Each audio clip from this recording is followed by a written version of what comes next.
تمہارا دل کسی انسان سے کتنا بھی خفا کیوں نہ ہو جائے، خاموش ہو جانا لیکن بے ادبی نہ کرنا۔ زندگی سائنس کی طرح ہے، آپ جتنا زیادہ تجربہ کریں گے اتنا ہی اچھا نتیجہ آئے گا۔ جب تم دوسروں کے گناہ کا تذکرہ کرتے ہو تو اس کے گناہ تمہارے گناہ بن جاتے ہیں۔ انسان ہو کر ایسا کام نہ کرو جس سے انسانیت کا دامن داغدار ہو جائے۔ تو ماں باپ کا کردار بھی نبھا لیتی ہے، ماں نہ ہو تو باپ اس کی کمی کبھی پوری نہیں کر سکتا۔ یہ بھی عورت کی عظمت کا ایک پہلو ہے۔ توہین کرنا کسی کی فطرت میں ہو سکتا ہے، لیکن احترام کرنا ہماری تربیت میں ہونا چاہیے۔ دنیا کی ہر چیز خوبصورت ہے، لیکن ہر کوئی اسے دیکھ نہیں سکتا۔ کسی کا دل مت دکھاؤ، اگر وہ صبر کرے اور اللہ پر چھوڑ دے تو یاد رکھنا تمہارے لیے یہ بڑا مسئلہ بن جائے گا۔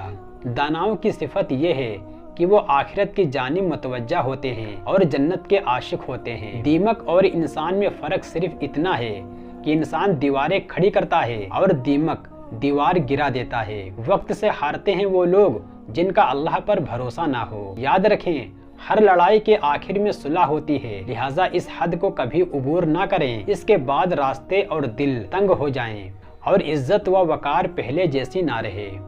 حسد کرنے والا انسان کبھی سردار نہیں ہو سکتا اور بزدل انسان کو سرداری زیب نہیں دیتی۔ اچھی باتیں پڑھنے، لکھنے اور سننے کی عادت ہو خود بخود پڑ جاتی ہے۔ ہر چیز اپنے اپنے وقت پر اچھی لگتی ہے۔ اصل نیکیاں کمانے کا صحیح وقت جوانی ہے۔ ہم نیکیاں اس وقت کرتے ہیں جب ہم برائی کرنے کے قابل نہیں رہتے۔ پچھتاوا ماضی کو نہیں بدل سکتا اور فکر مستقبل کو سنوار سکتی ہے، اس لیے حال میں لطف اندوز ہونا ہی زندگی کی حقیقی خوشی ہے۔ کسی انسان کو کبھی دکھ نہ دینا، ایسا نہ ہو کہ اس کا دکھ تمہاری دعاؤں کے اندر رکاوٹ بن جائے۔ اپنے دشمن کو ہمیشہ معاف کر دیں، یہ چیز اس کو سب سے زیادہ اذیت دے گی۔ روحانیت کے بلند و بالا مقام تک پہنچنا چاہتے ہو تو ناؤ سے سمندر اور خواہشوں کے جھمیلے کو قابو میں رکھیں۔ اللہ تعالیٰ کی بارگاہ میں دعا کرتے وقت اگر آپ کی آنکھیں بھر آتی ہیں تو صرف اتنا سوچیں کہ آپ کی دعا قبول ہونے والی ہے۔ اپنے نفس سے بغاوت کیے بغیر رب کریم سے وفاداری ممکن نہیں۔ غلطی کو ماننے کے لیے بھی انسان کو ضرب چاہیے ہوتا ہے، یہ ہر کسی کے بس کی بات تھوڑی ہوتی ہے۔ 4 چیز صبح جلدی اٹھاتی ہیں: والدین، محبت، محنت اور مجبوریاں۔ جب مقدر لکھنے والا ہمیں 70 ماؤں سے زیادہ پیار کرتا ہے تو ہمارا مقدر کیسے خراب ہو سکتا ہے؟ وقت جب بیدار تھا کم وقت آنکھیں سو گیا جب وقت تو بیدار آنکھیں ہو گئیں۔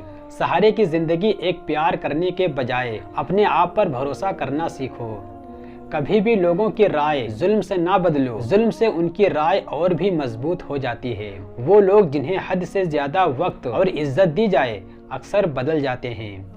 اگر آپ کے بارے میں برا کہا جائے اور وہ سچ ہو تو اپنے آپ کو درست کریں، اگر یہ جھوٹ ہو تو اس پر ہنسیں۔ اگر غصہ آ جائے تو درود شریف پڑھا کرو، غصہ ختم ہو جائے گا۔ غلطی نکالنا تو بہت آسان ہے، لیکن کسی غلطی کو ٹھیک کرنا تعمیر سے زیادہ مشکل ہے۔ کسی کی اصلاح کرنے کے لیے بھی حکمت و دانائی چاہیے۔ کوئی بھی پتھر ہتھوڑے کی آخری ضرب سے ہی ٹوٹتا ہے، لیکن اس کا مطلب یہ نہیں کہ ہتھوڑی کی پہلی تمام ضربیں بیکار گئیں۔ اس طرح کوئی بھی کامیابی مسلسل کوششوں کا نتیجہ ہوتی ہے۔ باتوں کی مٹھاس اندر کا بھید نہیں کھولتی۔ مور کو دیکھ کر یہ کون کہہ سکتا ہے کہ یہ سانپ کھاتا ہوگا؟ ہمیشہ چھوٹی چھوٹی خوشیوں کا استقبال کیا کرو، کیونکہ انہی کے پیچھے محبتوں کا سیلاب ہوتا ہے۔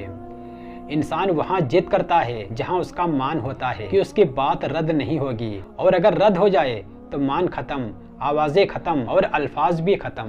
جو زیادتی یہ سوچ کر کی جائے کہ کوئی ہمارا کیا بگاڑ سکتا ہے تو یقین جانو ایسا معاملہ رب کریم کے دربار میں بہت جلد پہنچ جاتا ہے۔ علم پھیلانا ایسا خزانہ ہے جس کے پھل کا ثواب تمہیں ملتا رہتا ہے۔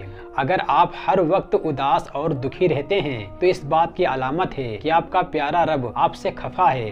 اس لیے لوگوں کو نہیں، رب کو راضی رکھیں، انشاءاللہ ہر مشکل آسان ہو جائے گی۔ حق بات کو پہچاننا چاہتے ہو تو جانو، حق بات کی ہمیشہ مخالفت ہوتی ہے، جس کی کوئی مخالفت نہ ہو وہ حق بات بالکل نہیں۔ تھکاوٹ ہو جانا، ہمت نہ ہارنا، اس میں غلط کچھ بھی نہیں ہے۔ غلط یہ ہے کہ مایوس ہو جانا، کیونکہ مایوسی اللہ کو بالکل پسند نہیں۔ جو یقین رکھتے ہیں اس کے لیے اللہ کی طرف سے دعاؤں کی قبولیت کے انعامات ہیں۔